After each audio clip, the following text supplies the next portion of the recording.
मेरे प्यारे बच्चों, आप सभी को नमस्कार। क्या हाल है आप सभी के? उम्मीद है आप ठीक ठाक होंगे, मस्त होंगे, बढ़िया होंगे। जी जी जी जी, आप सभी को नमस्कार। आइए मेरे प्यारे बच्चों, अब आगे बढ़ते हैं और कुछ बेहतर सीखने की ओर प्रयास करते हैं।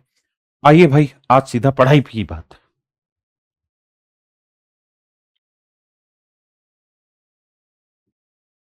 आइए मेरे प्यारे बच्चों, ध्यान से देखिए। The price of gold is directly proportional to the square of its weight. कहता है सोने की जो कीमत है वो डायरेक्टली प्रोपोर्शनल है to the square of its weight. बहुत बढ़िया। कहता है सोने की कीमत इसके भार के वर्ग के समानुपाती। अब जी आगे की कहानी बताओ। मान ली ये बात।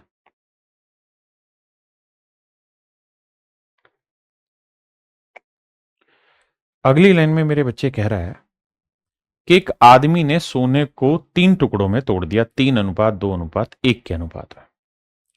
यानी मेरे प्यारे बच्चों, कोई सोना था, ये इतना बड़ा टुकड़ा था।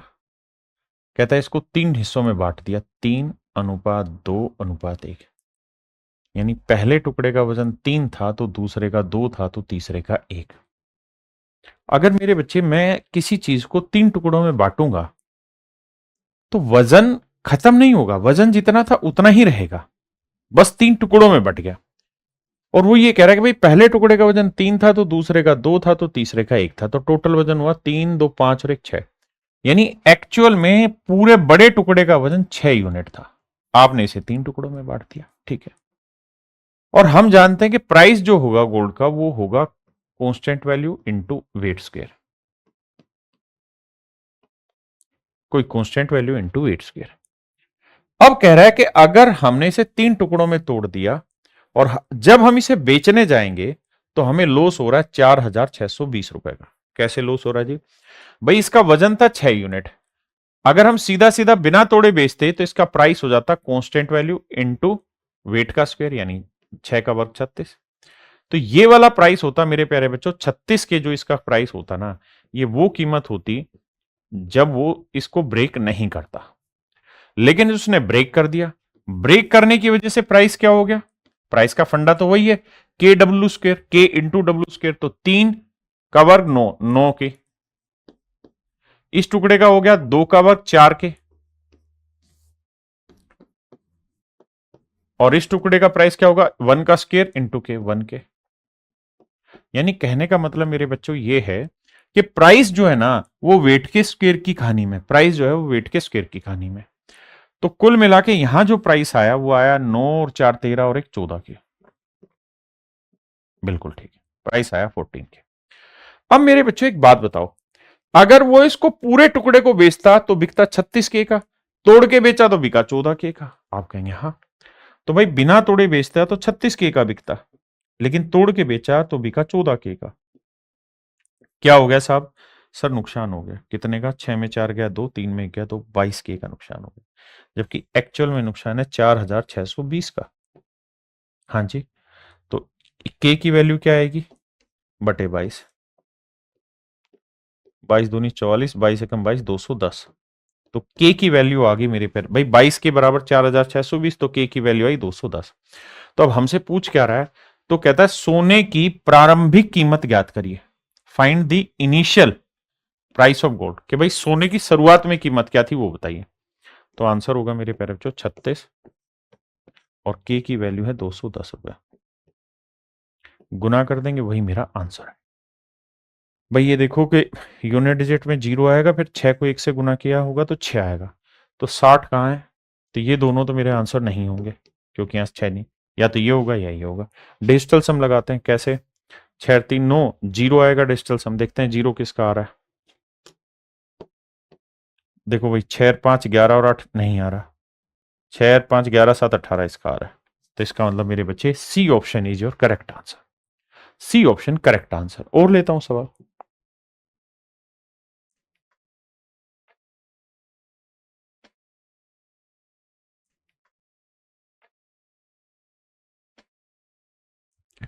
देखिए सवाल में ये कह रहा है एक हीरे का मूल्य उसके भार के, 1 मिनट रुकना, अब पढ़ो।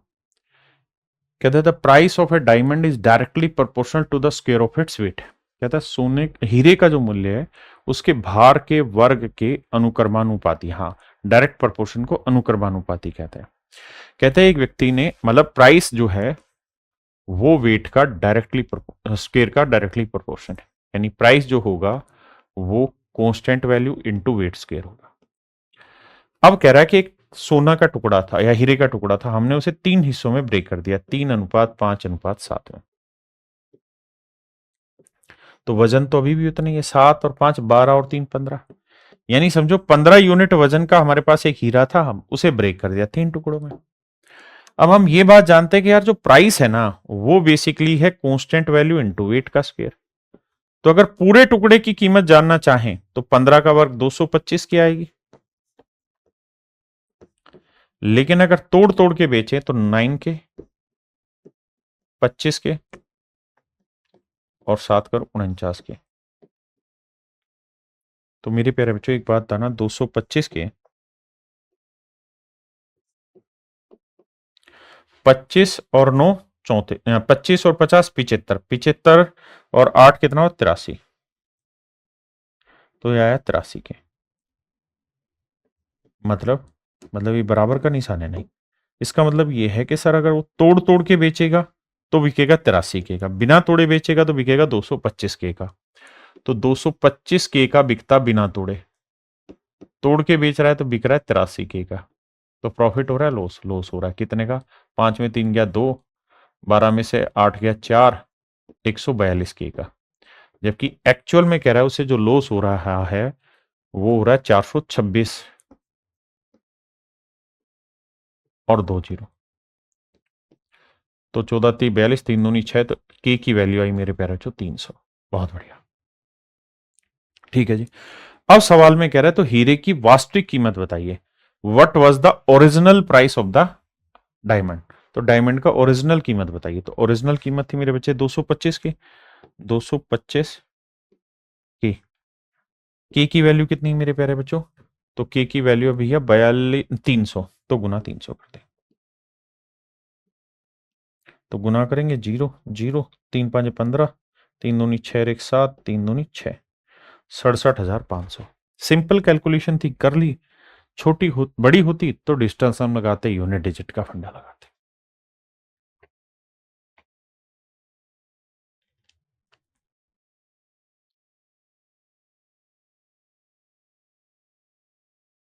ये मेरे प्यारे बच्चों सेम ही सवाल है जैसा हम पढ़ रहे हैं पीछे, दोनों सेम ही क्वेश्चन। ये बहुत खूबसूरत सवाल है, पढ़िए जी, पेपर में आया हुआ क्वेश्चन है। जो भी चीजें मैं ये करा रहा हूं ये सारी एग्जाम पॉइंट ऑफ व्यू से बहुत जरूरी है, और मेरे प्यारे बच्चों खासकर सीडीएस जैसे एग्जाम में तो भर भर के ये चीजें पूछी जाती है। बताइए,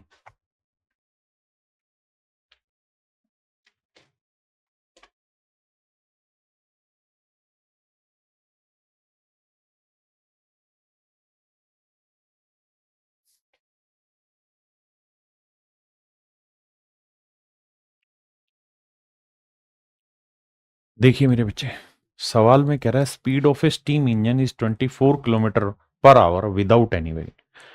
कहता है बिना किसी डब्बे के कि एक भाप इंजन की चाल 24 किलोमीटर पर आवर रहती है। कहता है जब हम किसी भाप इंजन में एक भी डब्बा नहीं लगाएंगे तो उसकी स्पीड होगी 24 किलोमीटर पर आवर। कोई इंजन पे डब्बा नहीं जोड़ेंगे तो उसकी स्पीड होगी 24 किलोमीटर पर आवर।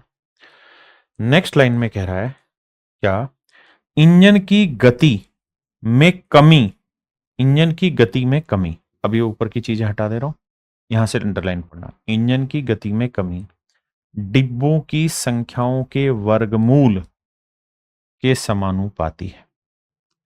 जिस लाइन को अंडरलाइन किया जाए उसको बड़े ध्यान से प्यार से पढ़िएगा बाबू।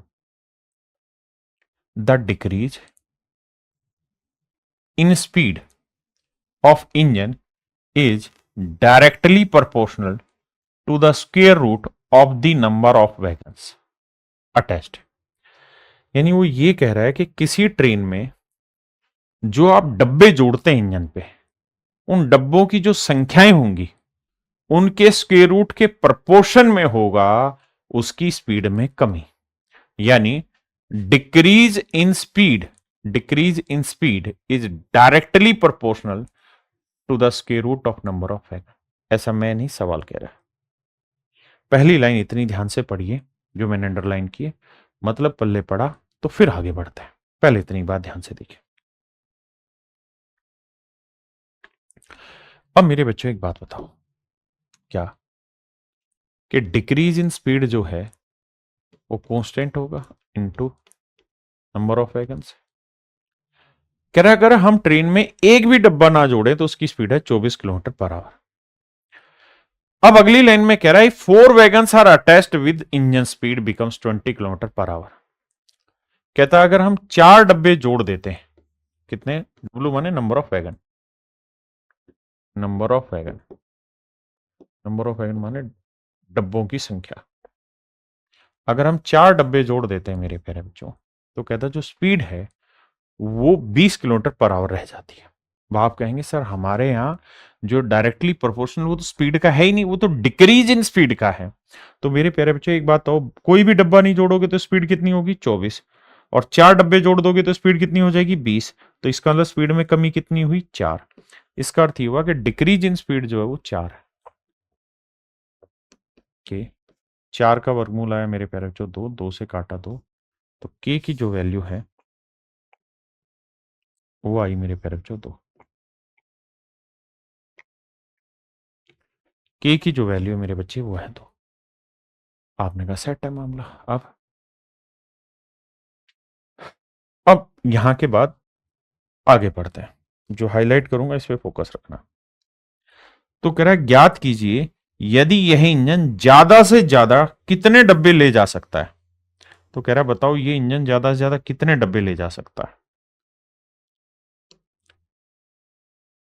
Find the maximum number of wagons which are attached with engine so that engine can carry. मतलब क्या है, कह रहा है भाई ये बताओ कि इस इंजन के साथ अधिकतम कितने डब्बे जोड़ दें, मैक्सिमम कितने डब्बे जोड़े जा सकते हैं जो ये इंजन कैरी कर ले जाए। तो आपने एक चीज नोटिस की, और वो नोटिस ये किया आपने कि सर अगर ये ट्रेन है, अगर ये ट्रेन है और ये ट्रेन पटरी पे से चल रही है, बड़े ध्यान से समझना, और ये ट्रेन का इंजन है, भाई समझना, बहुत ज्यादा ज्ञान मत लगाना, ये ट्रेन का इंजन है। तो हो क्या रहा है, जैसे जैसे इसके साथ आप अटैच करेंगे डब्बे, जैसे जैसे इसके साथ आप अटैच करेंगे डब्बे, एक डब्बा,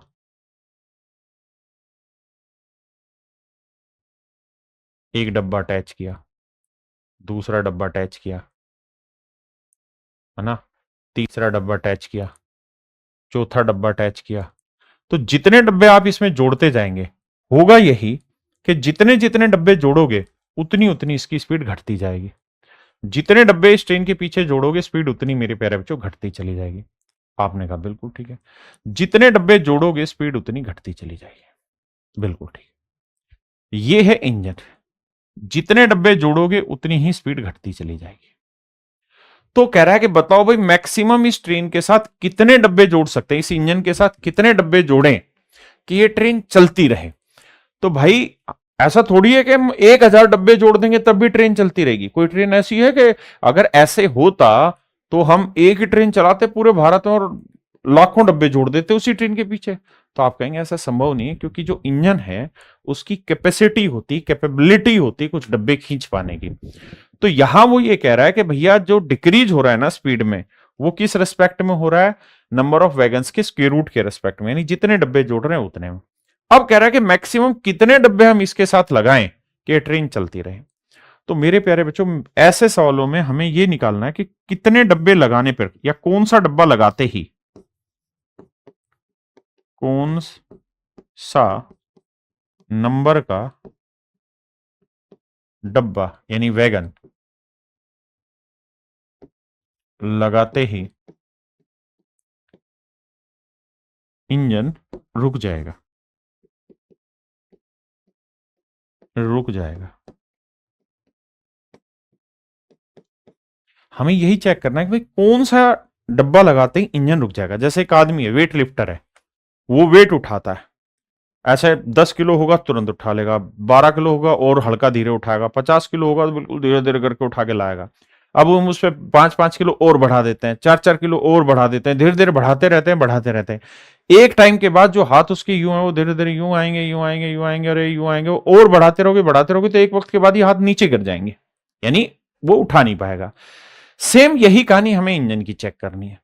तो जो लास्ट प्लेट हम उसकी रोड में लगाएंगे जिससे उसका हाथ नीचे गिर रहा है, इसका मतलब जब वो लास्ट प्लेट नहीं लगती तो उसका हाथ ऊपर था, जैसे ही लगाई तो नीचे हो गया। तो ऐसे ही हमें वो देखना कौन सा डब्बा जोड़ते ट्रेन का इंजन रुक गया। तो जो आखिरी डब्बा जोड़ा उससे पहले जितने भी डब्बे थे, इसका मतलब वो लगे रहते तो ट्रेन चलती रहती, ये वाला डब्बा जोड़ते ही ट्रेन रुक गई। ये सवाल का बेसिक फंडा है। आओ बाबू, तो हमें देखना है कि ट्रेन कितनी देर में रुक जाएगी, कितने डब्बे जोड़ते ही ट्रेन रुक जाएगी। तो के की वैल्यू मेरे बच्चे 2 और डब्लू हमें निकाल लेना है। तो भैया एक बात बताओ, ट्रेन की स्पीड कितनी है सर? 24। कोई भी डब्बा ना जोड़े, और हमें क्या करना है, हमें स्पीड 0 लानी है। हमें ये चेक करना है कौन सा डब्बा लगाते ही ट्रेन रुक जाएगी। तो 24 से 0 पे लेके आना है, तो कितने की कमी करनी होगी मेरे बच्चे? 24 की कमी करनी होगी ट्रेन में। 2 नंबर ऑफ वैगन्स कितने हैं? डब्लू। 2 एकम 2, 2 12 24। तो मेरे प्यारे बच्चों डब्लू बराबर 12 है, दोनों साइड्स के रूट करेंगे तो डब्लू बराबर 144 है। यानी मेरे प्यारे बच्चों 144वां डब्बा जैसे ही इसमें मैं जोड़ूंगा, 144th डब्बा जैसे ही मैं जोड़ूंगा, तो इसकी स्पीड 0 हो जाएगी, यानी सरकेगा भी नहीं, रेंगेगा भी नहीं। यानी 143 डब्बा जब तक लगा था इसके अंदर, 143rd डब्बा जब तक लगा था, तब तक तो ये ट्रेन धीरे धीरे धीरे धीरे करके रेंग रही थी। जैसे ही मैंने 144वां डब्बा लगाया, ये ट्रेन बैठ गई नीचे, यानी रुक गई।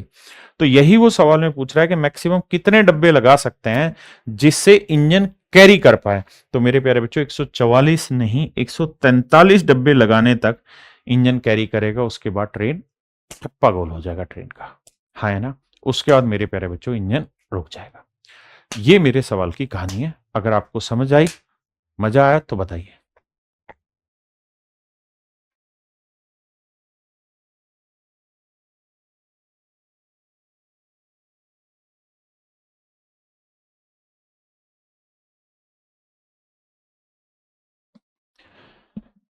देखिए मेरे भाई, सवाल में कह रहा है एक वर्ताकार डिस्क का वजन, डिस्क माने सर्कुलर प्लेट होती है, कहता है circular disc varies directly as the product of the square of the radius and its thickness. तो मेरे प्यारे बच्चों रेडियस को हम आर से डिनोट कर लेंगे, आपने कहा जी ओके। और थिकनेस को सर, थिकनेस को मेरे प्यारे बच्चों हम टी से डिनोट कर लेते हैं, ठीक है जी। तो कह रहा है weight of a circular disc, जो वेट होगा ना वो डायरेक्टली प्रोपोर्शनल होगा किसके, whether the product of the square of radius, radius का स्क्वायर इनटू थिकनेस। बहुत शानदार जानदार। तो इक्वेट करना होगा मेरे प्यारे बच्चों, तो आप जानते हैं constant value into R square into T. अब यहां 2 प्लेट है, एक प्लेट नहीं है। क्या है मेरे प्यारे बच्चों? 2 प्लेट है। तो कह रहा है दोनों ही प्लेटों की रेडियस का रेशियो निकाल के बताइए, क्या होगा उनकी रेडियस का रेशियो बताइए। तो पहले वाले की रेडियस मान लो R1 होगी, तो दूसरे वाले में R2 रखेंगे। तो मेरे बच्चों एक बात बताना, अगर मैं आपसे यहां एक बात पूछूं कि भाई इनकी रेडियस का रेशियो निकालना हो तो क्या तरीका होगा, तो W K और T बटे में आ जाएगा, K इंटू टी। यानी अगर मुझे उनकी रेडियस के स्क्वायर का रेशियो निकालना होगा तो पहले वाली प्लेट का वेट ले लो, पहले वाली प्लेट की थिकनेस ले लो, इंटू के कर दो, तो ये आएगा पहले वाले की रेडियस का स्क्वायर। ऐसे ही सेम दूसरे वाली का वेट ले लो, दूसरे वाले की थिकनेस ले लो, ये दूसरे वाले का स्क्वायर आ जाएगा रेडियस का। अब हमें सवाल में कहा कि भाई उसने दोनों की मोटाई का दो एक जैसे डिस्क की मोटाई 16 और 9 के अनुपात में, कहता है थिकनेस जो है ना वो 16:9 के अनुपात में, ठीक है जी। और कहता है इनका जो वेट है, तो पहले का वजन दूसरे के वजन से 4 गुना है, तो दूसरे का वेट अगर 1 है तो पहले का जो वेट होगा वो 4 होगा। ये बात भी सही है। तो उनकी त्रिज्याओं का अनुपात बताइए क्या होगा। तो मेरे नन्हे मुन्ने बच्चे, सवाल में कह रहा हूं उनकी रेडियस का रेशियो क्या होगा। तो ये वाला R1 है, ये वाला समझो R2 है। ये पहले वाले की रेडियस और ये दूसरे की रेडियस मुझे निकालनी है। यानी इनकी रेडियस का रेशियो अगर मुझे निकालना है तो आप जानते हैं आर स्क्वेयर की वैल्यू क्या होगी। अगर मैं इनके स्क्वेयर का रेशियो निकाल दूंगा तो वो आएगा वेट कितना है जी, 16 बटे नहीं, वेट कितना है इसका मेरे बाबू, 4। दूसरे पेन से लिख देता हूं, वेट है 4 रुक बटे थिकनेस है 16 इंटू में के। ये रेडियस का स्क्वेयर का रेशियो आएगा। वेट है 1 और थिकनेस है 9, तो के इंटू 9। अब के से मेरे बच्चे के कट जाएगा, 4 से 4 कट जाएगा, ये 1/4 आया है, 1/9 आया। यानी इनकी रेडियस के स्क्वेयर का जो रेशियो है, आप जानते हैं 9 पलट के इधर आएगा, 4 पलट के इधर, 9:4 आएगा। तो रेडियस के स्क्वेयर का रेशियो 9/4 है, तो रेडियस का रेशियो क्या होगा, वर्गमूल 3:2। और यही मेरे सवाल का आंसर है कि जी इनकी रेडियस का रेशियो 3:2 होगा। फिर से एक बात समझाता हूं। उसने कहा कि भाई जो वेट है उस सीडी का या डिस्क का, वो रेडियस के स्क्वायर इनटू टाइम के प्रोडक्ट के प्रोपोर्शन में। तो मैंने, मुझसे पूछ रहा है रेडियस का रेशियो, तो मैंने यहां से आर स्क्वायर की वैल्यू निकालनी, वो होगी W/KT। निकाल दीजिए। अब ये टाइम है ना, ये थिकनेस है, ये वेट है, तो इनकी रेडियस के स्क्वायर, रेडियस का स्क्वायर का रेशियो क्या होगा, ये वाला। तो रेडियस का रेशियो होगा 3:2। ठीक है जी, आइए।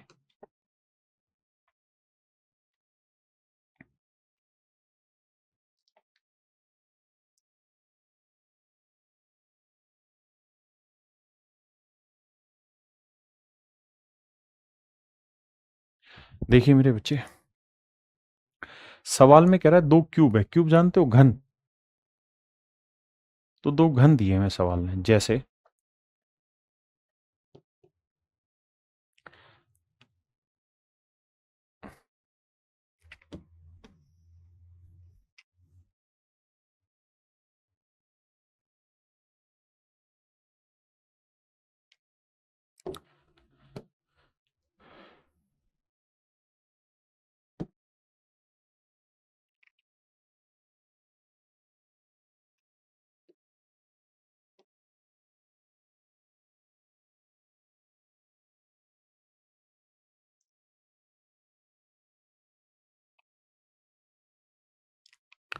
ये मेरे प्यारे बच्चे क्यूब है। ये क्या है जी, क्यूब है। आपने कहा जी हाँ क्यूब है, हम मानते हैं इस बात को कि ये क्यूब है। तो कहानी आप क्या कहना चाह रहे हो, मैं कहना ही चाह रहा हूं कि क्यूब की सारी साइडें बराबर होती हैं। अगर ये साइड एस है तो ये साइड की लेंथ भी एस होगी, तो इस साइड की लेंथ भी एस होगी। और इसका जो वॉल्यूम होता है वो साइड का क्यूब होता है। आपने कहा जी ओके, रिपोर्ट है, मानते हैं इस बात को। मानते हो तो सवाल पे आ जाओ। कह रहा the weight of a cube varies directly as the product of its volume. कहता है घन का वजन उसके आयतन, कहता है वेट जो है वो डायरेक्टली प्रोपोर्शनल है किसके, उसके वॉल्यूम और उसकी डेंसिटी। घनत्व माने डेंसिटी के प्रोडक्ट के, और वॉल्यूम का मतलब है मेरे प्यारे बच्चों क्या, साइड का क्यूब। अब आखिर में मुझसे क्या पूछ रहा है, what is the ratio, then what is the ratio of edges of the first cube and second cube. तो कहता है दोनों ही घनों के किनारों की लेंथ का अनुपात बताना है, मतलब साइड की लेंथ बतानी है। तो मेरे प्यारे बच्चों, ये वेट इक्वल टू करोगे कोई कांस्टेंट वैल्यू इनटू साइड का क्यूब अपॉन इनटू डेंसिटी। तो साइड का क्यूब निकालोगे तो ये आ जाएगा वेट अपॉन के इंटू डी। आपने कहा ठीक है। अब दोनों की साइडें अलग अलग होंगी, तो ये पहला क्यूब ले लेते हैं, ये दूसरा क्यूब ले लेते हैं। तो उनकी साइड के क्यूब की लेंथ का रेशियो निकालना है। तो पहले वाले की साइड आएगी कितनी, वेट, पहले वाले का वेट अपॉन में के इंटू पहले वाले की डेंसिटी। दूसरे वाले में दूसरे वाले का वेट अपॉन में के इंटू दूसरे वाले की डेंसिटी। मजे की बात ये होनी मेरे भाई कि ये हमेशा ही के कट जाना है, तो इसकी जरूरत ही नहीं है। अब सवाल में कह रहा है पहले घन, पहले क्यूब और दूसरे क्यूब की जो डेंसिटी है वो 27 और 16 है। तो पहले वाले की डेंसिटी 27 है, तो दूसरे की डेंसिटी 16 है। और कह रहा है कि wait of the first, if the weight of the first cube is 4 times the weight of the second, पहले का वेट दूसरे का 4 टाइम, यानी दूसरे का वेट 1 है तो ये वेट है 4। ऐसा मैं नहीं, सवाल कह रहा है। तो मेरे प्यारे बच्चों रेशियो निकालेंगे तो 16 चौक 64, तो साइड का क्यूब जो आएगा वो आएगा 64 और 27 एकम 27, 64:27। तो साइड का क्यूब ये है, तो साइड की रेशियो क्या आएगा, क्यूब रूट, 64 का क्यूब रूट 4 और 27 का क्यूब रूट मेरे प्यारे बच्चों 3। मेरे नन्हे मुन्ने प्यारे बच्चों यही सवाल में पूछा हुआ कि इनकी साइड की लेंथ का रेशियो क्या होगा, तो वो होगा मेरे बच्चे 4:3।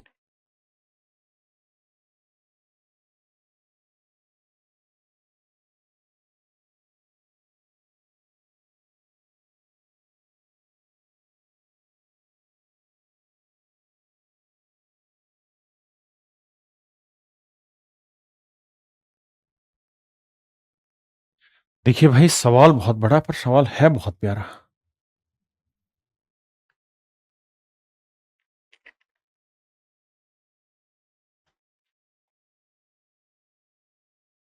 समझने की कोशिश करना मेरे बच्चों,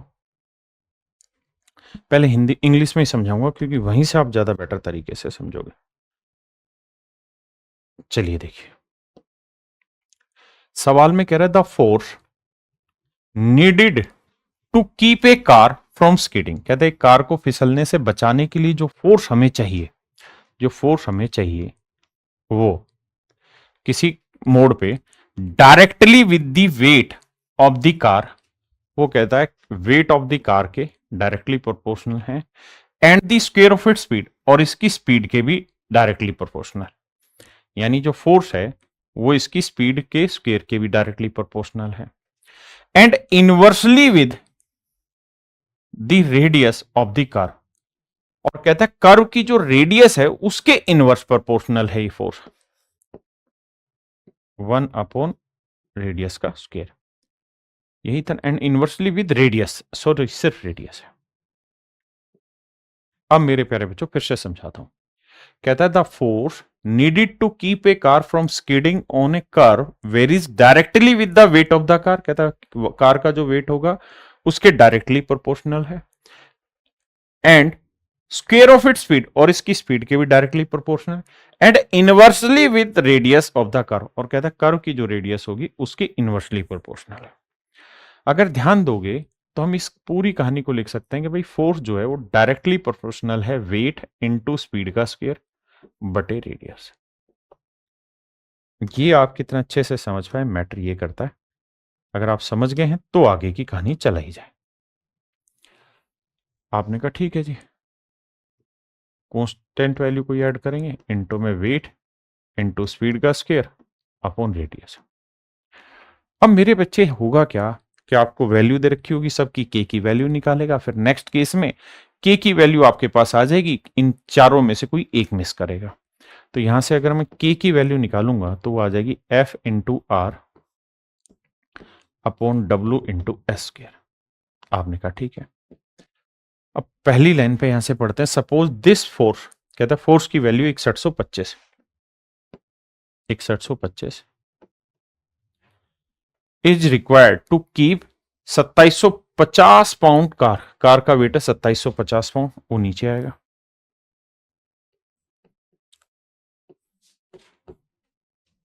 travelling at a speed of 35 mile per hour, speed है कहता है 35 मील पर आवर, तो 35 का वर्ग यानी 35 गुना 35,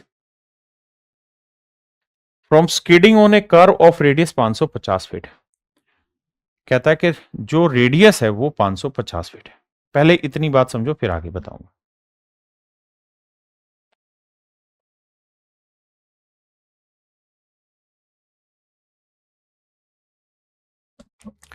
अब आपने एक चीज नोटिस की होगी यहां, और वो ये कि सर स्पीड जो है ना वो है मील पर आवर में, रेडियस है फीट में, ये तो चलो ये तो फोर्स है और ये पाउंड है, मतलब वेट है। किसी भाई को कोई दिक्कत आएगा था? नहीं है। तो सर इनको सेम करना पड़ेगा, मील को या तो फीट बनाओ या फीट को मील बनाओ। तो आपको नहीं पता फीट को मील कैसे बनाते हैं, लेट से एम से भाग दे देते हैं तो ये बन जाएगा मील पर आवर।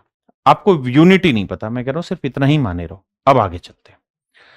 अब अगली लाइन में कह रहा है क्या कि how much pound force is then required, कहता कितनी फोर्स की रिक्वायरमेंट होगी, कितनी फोर्स की रिक्वायरमेंट होगी, यानी आपसे एफ की वैल्यू अब पूछना चाह रहा है यहां कि भाई कितने फोर्स की रिक्वायरमेंट होगी। के की वैल्यू ये वाली है 6125 बटे गुना में 550 2750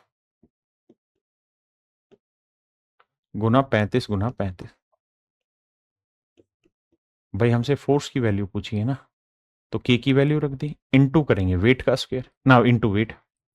तो कहता है how much pound force is then required to keep a 3600 pound car, तो कार का वेट दे दिया 3600 पाउंड, तो into 3600।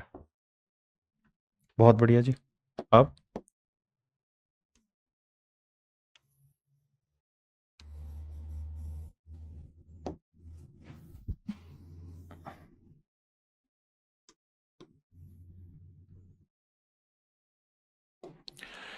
3600 pound car travelling at a speed of 50 mile per hour, speed दे रखी 50 मील पर आवर, स्क्वायर करेंगे तो 50 गुना 50, from skidding on a curve of radius 750 feet, और कहता है जो रेडियस है वो 750 फीट है, तो रेडियस है 750 फीट। तो मेरे प्यारे बच्चों फोर्स हमसे पूछा था, के की वैल्यू हमने निकाल के यहां रख दी, वेट रख दिया 3600, स्पीड थी 50, वर्क कर दिया, रेडियस 750 फीट है। अब इसे मेरे प्यारे बच्चों हमें कैलकुलेट करना है। आओ समझते हैं कैलकुलेशन कैसे करें। आप कहेंगे सर इतना लेंथी सवाल, मेरे भाई करें क्या, मजबूरी है। अब करना मेरे बच्चे हमेशा ऐसे होगा कि भाई ये फीट है, अगर मैं इसे मील में बदलूंगा तो किसी से भाग दूंगा, उसी से यहां भाग दूंगा तो कट जाना था, है ना। अब हमें सिंपली इसकी कैलकुलेशन करनी है और कैलकुलेशन करके देखना है कि कितना आसानी से सवाल टूटता है। देखो दो जीरो है जी, एक और एक, दो जीरो से ये दो जीरो हो गया, ठीक है। अब मेरे बच्चों 25 से इसे निपटाते हैं, 25 दूनी 50, 25 तीय 75, बिल्कुल ठीक है। 25 से इसे ले जाते हैं, 25 दूनी 50, 25 11 275, बिल्कुल ठीक है। 11 से इसे ले जाते हैं, 11 पंजे 55, 50 है, बहुत बढ़िया। अब मेरे बच्चे 5 साते 35 और 5 साते 35, 5 और 5 25, 25 से काटा 2 आया, बहुत बढ़िया जी। अब ये वैल्यू बची है, इनको हमें काटना है, 3 से काटा 12 आया। हम इसे डिजिटल सम भी लगा सकते हैं या यहां पे भी कैलकुलेशन कर सकते हैं।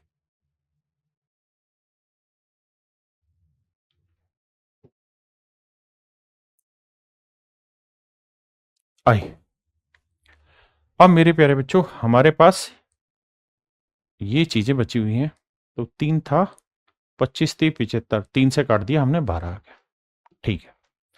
अब बचा 7, तो भाई 7 से इसे काटेंगे तो कट रहा होगा, 7 तो 7 49, 7 8 56, बचा कितना मेरे प्यारे बच्चों 5, 7 तो 7 49, बचा कितना 3, 7 5 35, 7 से फिर काटेंगे, 7 एकम 7, 7 दूनी 14, 7 5 35, तो मेरे प्यारे बच्चों जो मेरी फोर्स निकल के आएगी वो आएगी 125 गुना 2 गुना 2 गुना 2, कितना आया मेरे बच्चे 8 गुना 12। आप जानते हैं 125 गुना 8 होता है कितना 1000, और 1000 को 12 से गुना करोगे तो मेरे नन्हे मुन्ने बच्चों फोर्स जो आएगी वो आएगी 12,000, फोर्स निकल के आएगी मेरे प्यारे बच्चों 12,000, और यही आपसे सवाल में पूछा हुआ है।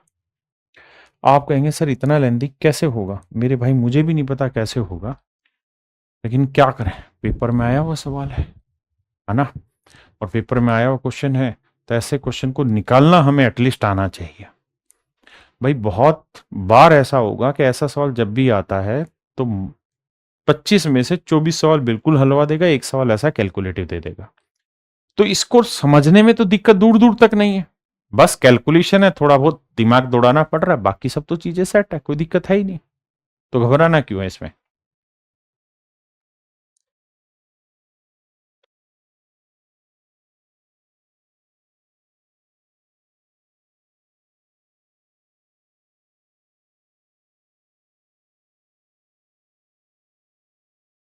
देखिए मेरे बच्चे, ये जो सवाल है, ये मतलब कोई वैसा क्वेश्चन नहीं है कि प्रपोर्शन से ही टूटेगा, या उसकी ज़रूरत भी नहीं है। इसमें ये कह रहा है कि भाई जब भी आप कॉलेज पिकनिक पे जाएंगे तो कुछ खर्चा तो फिक्स होगा और कुछ खर्चा वेरी करेगा पर पर्सन। तो मान लेते हैं यार, जो फिक्स खर्चा है, जो फिक्स्ड एक्सपेंस है, वो है मेरे प्यारे बच्चों ₹F। यानी एक आदमी जाएगा तब भी ₹F का खर्चा आएगा, 100 आदमी जाएंगे तब भी F तो आएगा ही आएगा। और बाकी जो खर्चा है वो वेरिएबल है पर पर्सन के अकॉर्डिंग। तो मान लेते हैं ₹X हर आदमी का खर्चा लगेगा ही लगेगा, ₹X पर पर्सन। जैसे मान लीजिए आप दिल्ली से आगरा ताजमहल देखने गए, तो भैया ये बता दिया कि ₹5000 तो टैक्स लगेगा ही लगेगा, गवर्नमेंट का टोल टैक्स। ठीक है जी। यानी आप एक स्कूल बस से गए, तो स्कूल बस से जब जाओगे, मान लीजिए कोई स्कूल की बस है और बस से आप आगरा का ताजमहल देखने जाओगे, तो ₹5000 तो टोल टैक्स लगेगा, टोल टैक्स लगेगा। और भैया ₹5000 का ही तेल खर्च हो जाएगा, ₹5000 का तेल खर्च हो गया, यानी ₹10,000 तो लगेंगे ही लगेंगे। अब आप इस बस को खाली ले जाओ या एक आदमी बैठाओ या दो आदमी बैठाओ, तो साहब हम 20 आदमी ले जाते हैं। तो भाई होगा क्या कि आगरा में जब जाओगे तो ताजमहल की भी तो टिकट होगी, तो एक आदमी की टिकट मान लो ₹5 की है, तो एक आदमी जाओगे तो ₹5 ये खर्चा, 10,000 ₹5 खर्चा आएगा। एक आदमी जाएगा तो 10,000 ₹5 देने पड़ेंगे। वहीं अगर मान लो 20 आदमी जा रहे हैं, तो आगरा की टिकट होगी 5, तो 20 पंजे 100 ये और 10 जा रही है, तो हम कह देंगे ₹10,100 खर्चा आएगा फिर 20 आदमियों पे। अगर मैं कहूं भाई 1000 आदमी जा रहे हैं, तो 1000 आदमी पे ₹5 की टिकट के हिसाब से 5 जा रही है, हो गया 10 जा रही है, यानी ₹15,000 का खर्चा आया भाई जब 1000 आदमी जा रहे हैं बस में। और 1000 आदमी जा रहे हैं तो एक आदमी के हिस्से कितना है खर्चा? ₹15। आदमी जैसे जैसे बढ़ेंगे टोटल खर्चा घटता चला जाएगा, यानी पर हेड खर्चा घटता चला जाएगा। इसी तर्ज पे सवाल बनाया हुआ, कह रहा भैया अगर 15 आदमी जाते हैं, कितने आदमी जाते हैं? 15 आदमी जाते हैं, तो खर्चा कितना आएगा? तो भाई 15 आदमी जाएंगे तो फिक्स तो आएगा ही आएगा, प्लस में हर पर्सन पे ₹X, तो 15 आदमियों पे इतना खर्चा। तो कहता है पर हेड ₹400 आया, ₹400 पर हेड आया खर्चा। तो भाई 15 लोगों पे टोटल खर्चा कितना हो गया? 6000। अब कह रहा है कि अगर 30 आदमी जाए, तो फिक्स तो है ही 30 आदमियों का ₹X के हिसाब से अलग, तो कहता है पर हेड जो खर्चा आता है वो ₹300 आता है।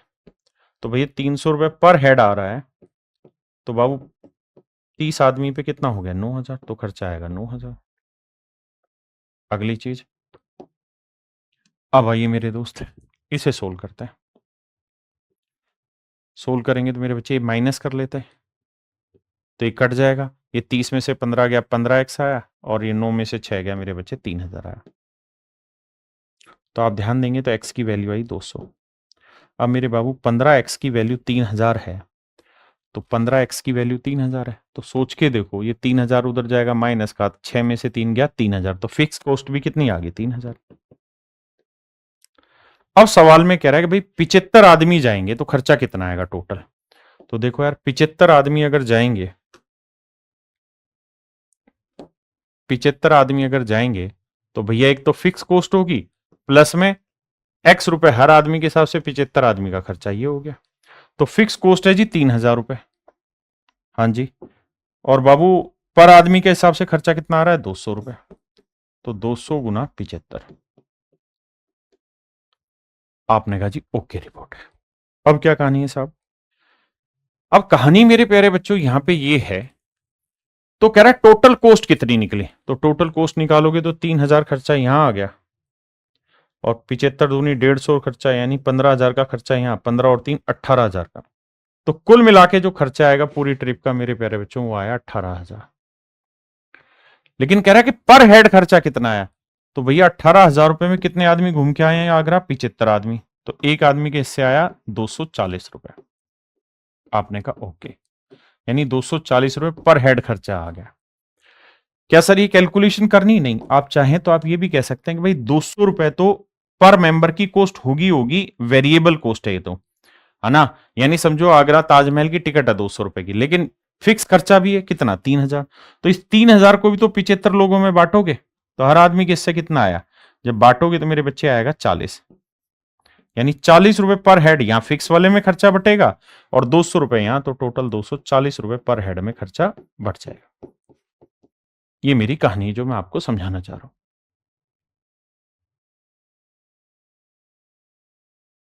मेरे बच्चों, हम पढ़ने जा रहे हैं टाइप 6 रेशियो की। टाइप 6 में क्या होगा कि मिक्सिंग ऑफ टू रेशियो पे बात होगी। मिक्सिंग, स्पेलिंग पे मत जाना, मिक्सिंग ऑफ टू रेशियो, दो अनुपातों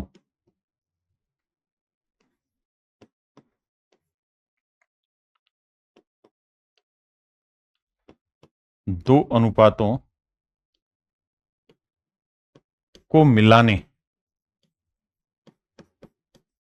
की विधि सीखने जा रहे हैं। यानी दो अनुपातों को मिक्स करने के ऊपर बात कर रहे हैं। जैसे मैं आपको एक सवाल के थ्रू समझाने की कोशिश करता हूं। कह रहा है जी, दो बर्तन है, उनमें दूध और पानी का अनुपात 7:5 और 7:9। अगर दोनों बर्तनों को 1:1 में मिलाया जाए, कह रहा है अगर दोनों बर्तनों को मिला दिया जाए 1:1 में। देखिए 1:1 में मिलाया गया मतलब जितनी क्वांटिटी हम पहले से ले रहे हैं उतनी क्वांटिटी दूसरे से ले रहे हैं। बिल्कुल ठीक है। तो मेरे प्यारे बच्चों, पहला जो बर्तन है, अगर मैं इसे डिटेल कराऊं तो हम ये कहेंगे कि यार पहला जो बर्तन है उसमें मिल्क वाटर का जो रेशियो है वो 7:5। दूसरा जो बर्तन है उसमें मिल्क वाटर का रेशियो जो है 7:9। बिल्कुल ठीक है। तो नए मिश्रण में दूध व पानी का अनुपात ज्ञात करना है, क्या होगा। अब मेरे बच्चों एक बात समझना, 7 और 5, भाई 7:5 में एक दूसरे बर्तन में 7:5 में। कह रहा है दोनों बर्तनों में से हमने जो क्वांटिटी ली है वो 1:1 के रेशियो में लिए। यानी अगर हम यहां से x लीटर क्वांटिटी ले रहे हैं ना बाबू, तो यहां से भी हम x ही लीटर क्वांटिटी ले रहे हैं। तो यहां से भी जितनी मात्रा ली उतनी ही मात्रा यहां से ली। तो इस x लीटर में अगर हम यहां से निकाल रहे हैं इस बर्तन से, तो उसमें दूध पानी का अनुपात 7:5 होगा। तो दूध कितना होगा, x गुना 7, 7 और 5 12, 7/12। पानी होगा x गुना 5/12। यहां इस x लीटर में मिल्क वाटर कितना होगा बाबू, तो x गुना 7/9, 7 16, x गुना 9/16। अब मेरे प्यारे बच्चों ध्यान देना मेरी बात, ये पानी, ये दूध, ये पानी है, ये दूध। अब पहले बर्तन में जो मिल्क है वो होगा 7x/12 और दूसरे बर्तन से जो हम मिल्क ले रहे हैं वो है 7x/16। पहले बर्तन से हमने जो पानी लिया है x लीटर में वो है 5x/12, जबकि दूसरे बर्तन से जो हमने पानी लिया वो 9x/16। भाई दोनों से 1:1 में हमें मिक्स करना है। 1:1 का मतलब यही तो हुआ कि जितनी मात्रा आप यहां से पिक कर रहे हैं उतनी मात्रा आप यहां से पिक कर रहे हैं। दो बर्तन थे, पहले में मिल्क वाटर 7:5 था, दूसरे में 7:9 था। कहता है जितनी मात्रा पहले से निकाली उतनी ही दूसरे से, और फिर एक नए बर्तन में मिला दी। तो नए बर्तन में मिल्क वाटर क्या होगा, तो भाई पहले से हमने मिल्क कितना निकाला, दूसरे से मिल्क इतना, तो इतना मिल्क हो गया। पहले से पानी इतना, दूसरे से पानी इतना ही मिला दिया। एल्शियम लेंगे मेरे प्यारे बच्चों, 12 16 का एल्शियम आया 48, 12 चौक 48, तो यह आया 4 3 7 7 7 49। ये आया मेरे प्यारे बच्चों, जोड़ोगे तो 49x। यहां आया मेरे प्यारे बच्चों 12 16 48, तो यहां देखेंगे 12 चौक 48, 4 5 20, 16 3 48, 9 3 27, 27 और 20 47x। अब मेरे प्यारे प्यारे बच्चों मेरी बात को ध्यान से देखिए, 48 से 48 गया, x से x गया, तो जो रेशियो आया मेरे भाई वो आया 49:47, 49:47। तो मेरे प्यारे बच्चों आपका सही जो उत्तर होगा 49:47। सही जो आंसर होगा मेरे प्यारे बच्चों 49:47। हाँ जी, यानी जो नया बर्तन बना उसमें मिल्क वाटर का रेशियो 49:47 होगा। अब इसे शॉर्ट में कैसे करें या पेपर में ऐसे सवालों को कैसे करें। देखिए हम बात कर रहे हैं दो मिश्रणों को मिलाने की, यानी एक बर्तन था जिसमें मिल्क वाटर था, दूसरे में मिल्क वाटर था, रेशियो अलग अलग था, इनको हमें मिलाना है। तो मैं ऐसे कह रहा हूं कि भैया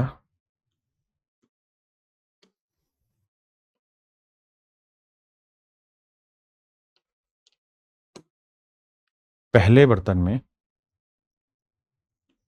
मिल्क वाटर का जो रेशियो है वो 7:5 है, पहले बर्तन में।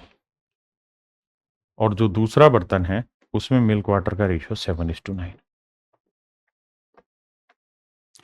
कह रहा है जी दोनों को मिक्स करिए, किस रेशियो में मेरे प्यारे बच्चों? 1:1 के रेशियो। दोनों को मिलाना है 1:1 के अनुपात। अगर मेरे प्यारे बच्चों हम दोनों को 1:1 में मिलाना चाह रहे हैं तो इस बात का सीधा अर्थ ये हुआ कि दोनों जगह जो अमाउंट ऑफ क्वांटिटी है वो सेम है, यानी जितनी मात्रा हम यहां से लें उतनी ही मात्रा यहां से लें। तो एक छोटी बात समझना भाई, पहले बर्तन में अगर ध्यान दें तो मिल्क 7 है तो पानी 5, तो टोटल मात्रा कितनी हो गई? 12। दूसरे बर्तन में मिल्क 7 है तो पानी 9, तो टोटल मात्रा कितनी हो गई? 16। आपने कहा ओके, रिपोर्ट है।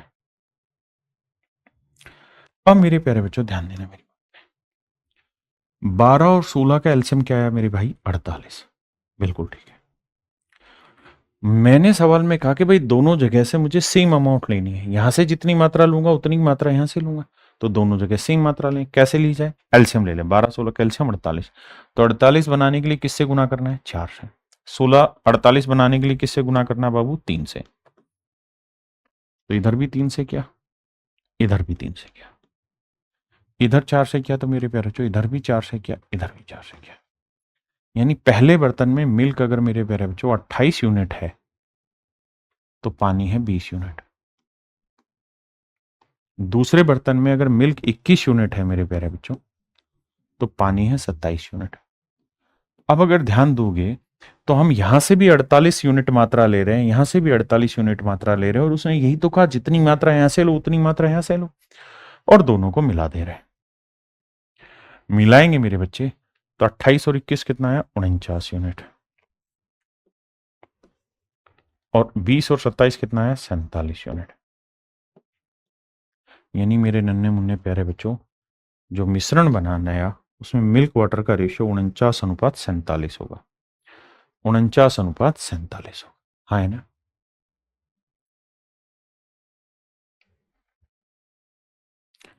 देखिए यार,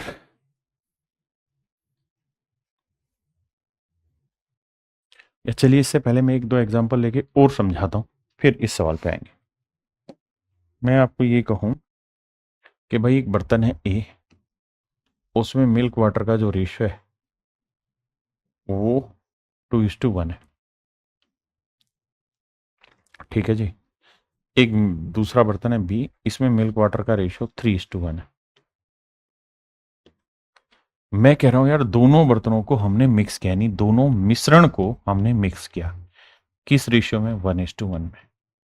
यानी जितनी मात्रा हम यहां से ले रहे हैं उतनी यहां से ले रहे हैं, और फिर हम इन्हें एक नए बर्तन में मिला दे रहे हैं। तो आप मुझे सिर्फ ये बताएं कि नए बर्तन में मिल्क वाटर का रेशियो क्या होगा? ये मेरा आपसे सवाल है। तो आप कहेंगे कि सर करना क्या आपने? यहां क्वांटिटी लेंगे 2 और 1 3 यूनिट बना, यहां क्वांटिटी लेंगे 3 और 1 4 यूनिट बना। अब भैया हमें इक्वल क्वांटिटी चाहिए तो 1:1 में लाना है, तो इक्वल करो। 3 4 कैल्शियम 12। सोचो 12 बनाने के लिए किससे गुना करें? 4 से।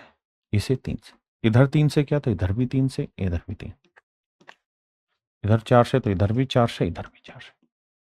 यानी पहले बर्तन में दूध 8 यूनिट है तो पानी है मेरे प्यारे बच्चों 4। दूसरे में दूध 9 यूनिट है तो पानी है 3। तो पहले में 9 और 8 17 यूनिट है मिल्क, तो दूसरे में है 4 और 3 7 यूनिट। तो मेरे बच्चों अगर हम इन्हें 1:1 में मिक्स करेंगे तो मिल्क वाटर का जो रेशियो है वो 17:7 होगा।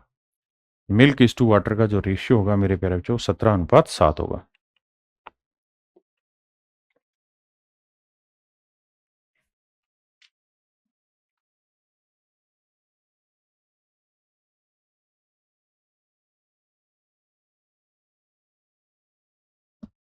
देखिए भाई 3 बर्तन है, तीनों बर्तनों की कैपेसिटी है 10-10 लीटर।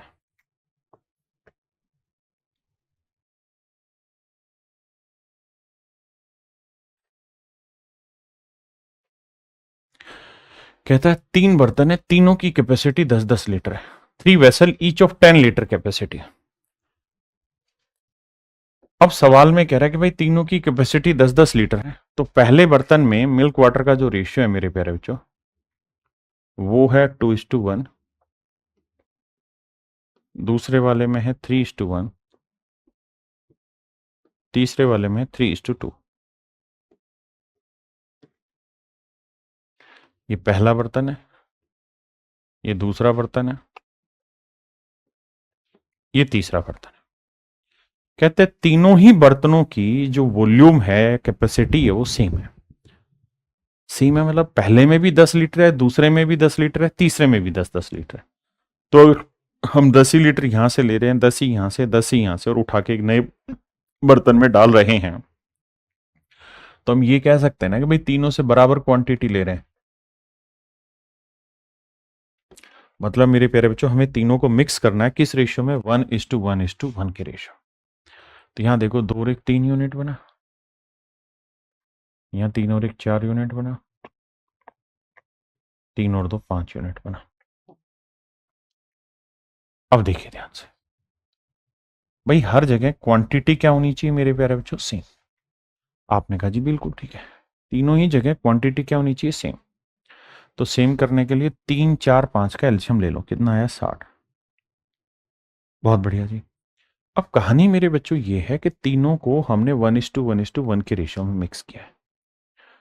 तो 60 बनाने के लिए इसे किससे गुना करें? 20 से, इधर 15 से, और इसे 60 बनाने के लिए गुना करना होगा 12 से। तो हो गया ना, यहाँ पे जितनी क्वांटिटी उतनी यहाँ पे, उतनी ही यहाँ पे। और उसने यही तो कहा था कि भाई हर बर्तन की कैपेसिटी 10-10 लीटर है, और तीनों को उठा के एक नए बर्तन में डाला, मतलब तीनों बर्तन इक्वल वॉल्यूम के थे, डाला, और यहां देखोगे तब इक्वल वॉल्यूम हो गया। तो 20 से इधर गुना किया, 15 से इधर, 12 से इधर।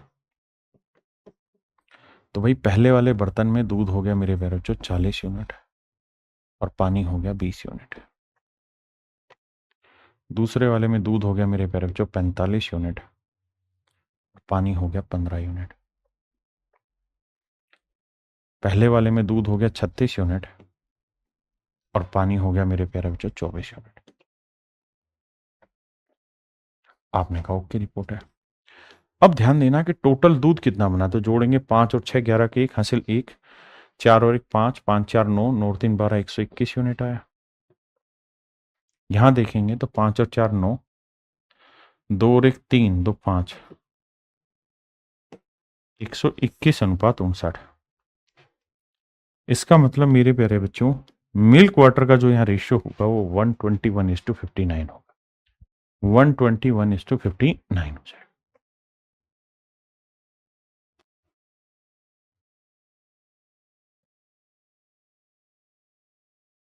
देखिए मेरे बच्चे, सवाल में कह रहा है कि 3 बर्तन है, 3 ग्लास ऑफ इक्वल वॉल्यूम। इस शब्द पे गौर करना। कहता है 3 गिलास है, तीनों के तीनों गिलासों का वॉल्यूम इक्वल है, समान आयतन वाले 3 गिलास। इस शब्द पे फोकस करना। समान आयतन वाले 3 गिलास, तो ये गिलास ए है, बी है, एक सी। कहता है जी इनमें एसिड वाटर का जो रेशियो है वो 2:3,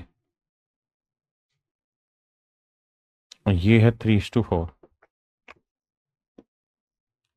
ये है 4:5। आपने कहा ओके, तो यहां जोड़ोगे तो मेरे प्यारे बच्चों 2 और 3 5 यूनिट आया, 3 और 4 7 यूनिट आया, 5 और 4 9 यूनिट आया। बिल्कुल ठीक है। अब सवाल ने कहा कि भाई तीनों का वॉल्यूम सेम है। अगर तीनों का वॉल्यूम सेम है तो इसका मतलब वो ये कह रहा है कि भाई तीनों को मिक्स करो किस रेशियो में? 1:1:1:1 में, यानी तीनों को बराबर मात्रा में मिलाइए। मेरे भाई इस बात को समझो कि अगर इक्वल वॉल्यूम की वो बात कह रहा है तो इसका मतलब तीनों को बराबर बराबर हमें मिलाना हो। आइए कैसे मिलाएं देखते हैं। 5 7 9 का एलसीएम लेते हैं तो भैया ये आया 5 7 35, 35 गुना 9 आया। ठीक है जी, 5 गुना 7 5, समझ गए ना, यानी प्राइम नंबर है तीनों के तीनों, मतलब सॉरी कम को प्राइम तीनों में कुछ भी कॉमन नहीं आता तो एलसीएम आएगा 5 गुना 7 गुना 9। ये आया मेरे प्यारे बच्चों मेरा एलसीएम। देखो 9 7 है 63, 63 को 5 से करेंगे 5 3 15, 5 6 30 और 1 31, 315। आपने कहा जी बिल्कुल ठीक है। अब मेरे नन्हे मुन्ने प्यारे बच्चों कहानी ये समझो कि इस नंबर को 315 बनाना है तो किससे गुना करें? तो इसे 5 से भाग दोगे तो 9 7 63 आएगा। इस नंबर को 315 बनाना है तो किससे गुना करेंगे? 9 5 45 से गुना करेंगे। और मेरे प्यारे बच्चों इस नंबर को 315 बनाना है तो किससे गुना करें? 5 7 35 से। इन नंबरों से इन्हें गुना करना पड़ेगा। आपने कहा जी ओके रिपोर्ट। अब इधर 63 से क्या, तो इधर भी 63 दूनी 126, 63 दिए 169। बहुत बढ़िया जानदार। 45 से करोगे 45 दिए 135, 45 चौक 180, बहुत बढ़िया शानदार। 35 चौक 4 5 20, 4 3 12 2 14 140, और 35 पांजे कितना हो गया? 175। अब इनको जोड़ना है तो जोड़ेंगे तो 6 5 11 के 1 हासिल 1, 2 और 1 3, 3 3 6, 6 4 10 की 0 हासिल 1, 1 और 1 2 और 1 3 और 1 4, 401।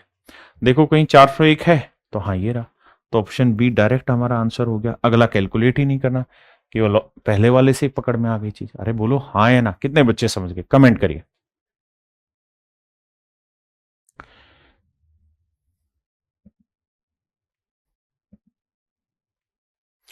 चलिए मेरे भाई, हम बात करेंगे कि दोनों बर्तनों को अगर 5:2 के अनुपात में मिलाना हो, यानी किसी रेशियो को किसी 1:1 नहीं किसी डिफरेंट रेशियो में मिलाना हो तो कैसे मिलाएं।